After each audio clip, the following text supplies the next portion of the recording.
3 cars, 28 cylinders, 2,058 brake horsepower.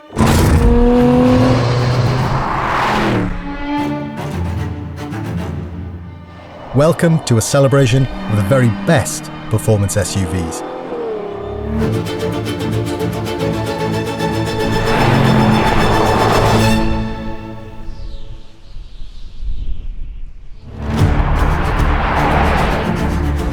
Supercars are incredible, when life lets you enjoy them, that is. But rain, roads, passengers and reality often mean the low-slung exotic stays at home, replaced by an SUV. So what if your SUV was your supercar? We brought 3 of the wildest performance SUVs on the planet to some of the best driving roads in the north of England to find out. Aston Martin's new DBXS, Land Rover's unhinged Defender Octa, and Ferrari's outrageous Purosangue. They each promise supercar thrills and everyday usability. But which one really delivers? Let's find out.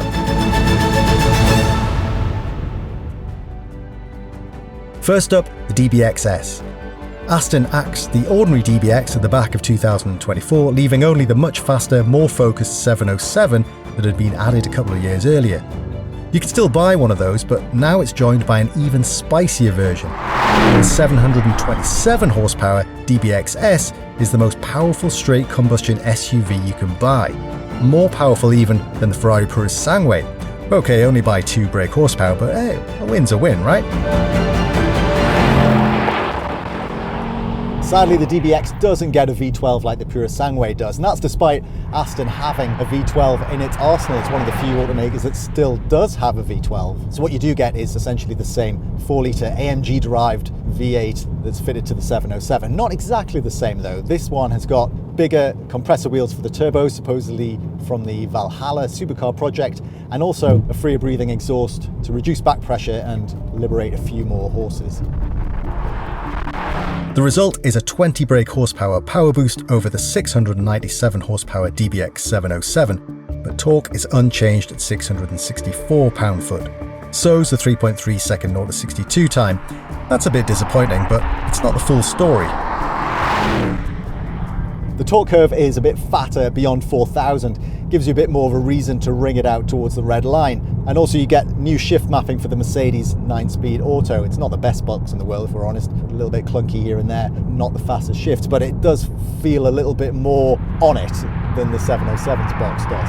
And even if it's not dramatically faster in real terms than the 707, then, well, at least it sounds like it's faster.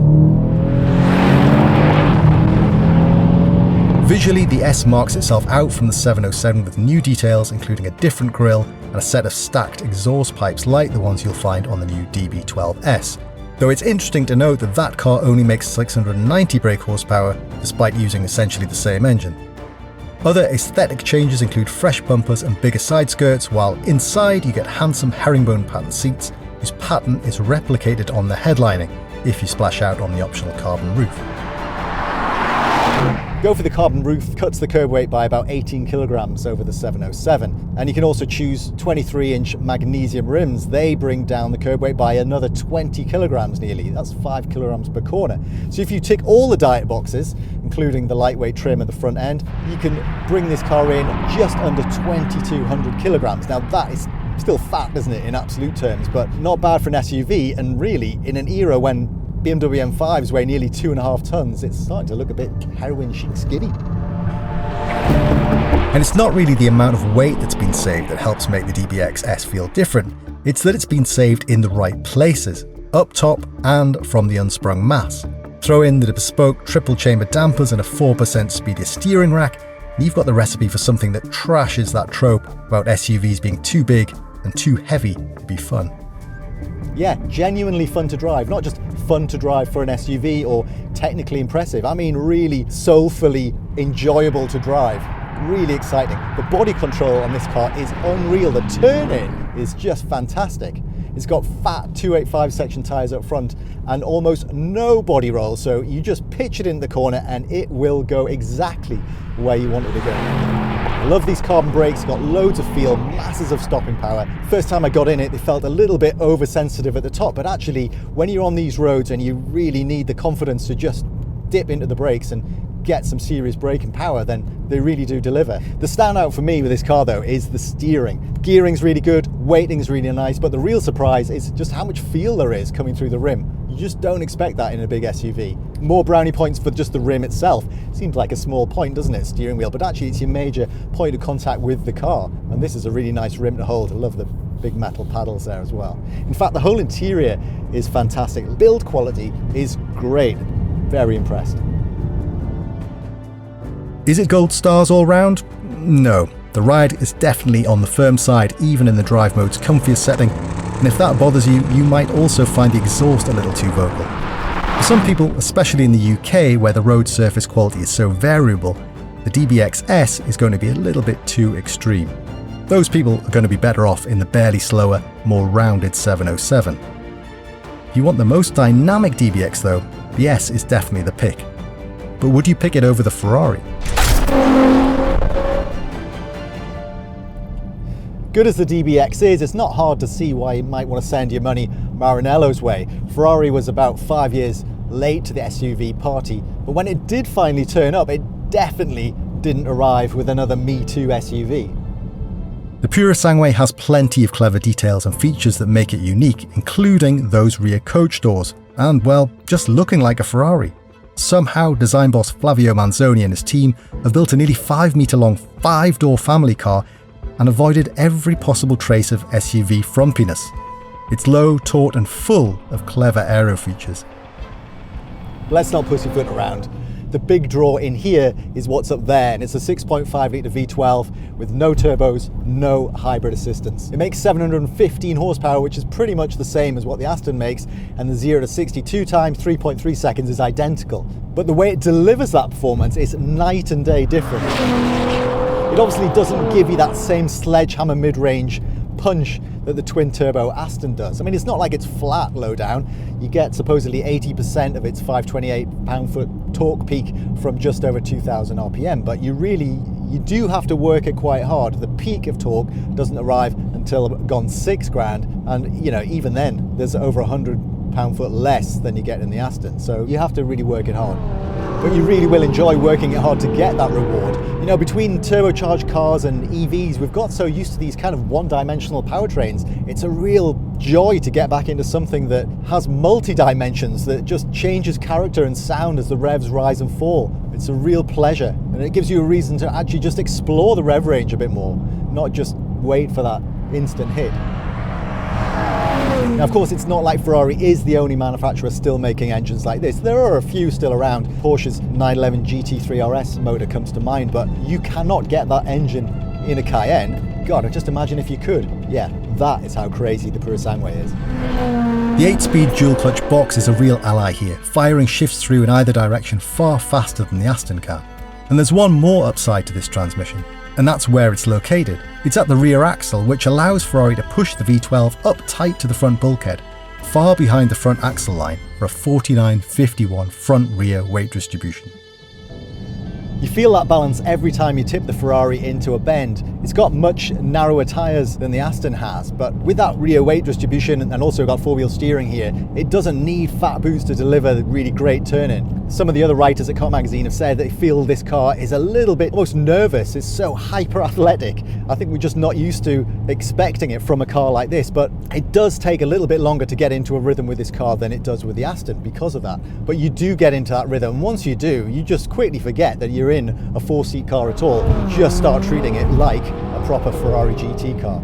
Now, having said all that about it being sort of hyper agile, the steering is less frenetic than on Ferrari's sports cars, and I think much nicer for it. I was expecting that because, as you would for it's a daily driver car, it's meant to feel slightly more relaxed. What I wasn't expecting is for this car to feel so good on winter tyres. Aston supplied the DBX on summer tyres because the temperature's hovering between 0 and 10 degrees.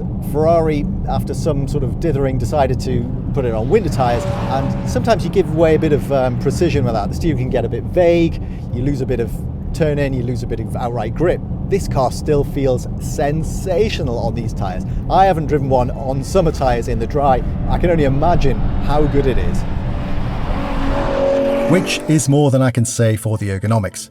The good news is Ferrari, like VW, has decided to put proper old-fashioned buttons back on the steering wheel. The bad news is the whole interior control system is just not as intuitive as the Aston's more familiar layout. Yes, it would become more familiar in time, but so would Swahili if you put the hours in. Those interior gripes and maybe a wish for a bit more V12 music aside, there's so much to like about the Pura Sangue. It's even reasonably practical with a decent amount of room in the back, although the boot is the smallest here by miles.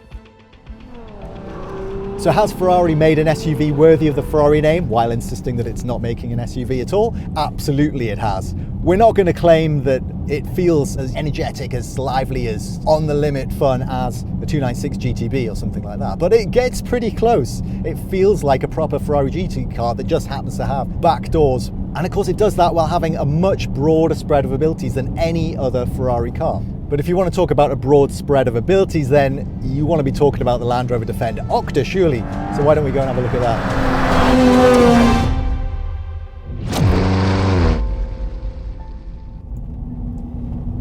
Forget the SV and SVR badged Land Rovers you might be familiar with. The Octa is totally different. Now, if it looks with its huge arches and massive Goodyear Wrangler off-road tyres as if it's about to ship out to the Dakar Rally, then that's because it, well, kind of is. The Octa is the production counterpart to a full-on competition-spec Defender that Land Rover will deploy in the Dakar Rally's new production class in 2026.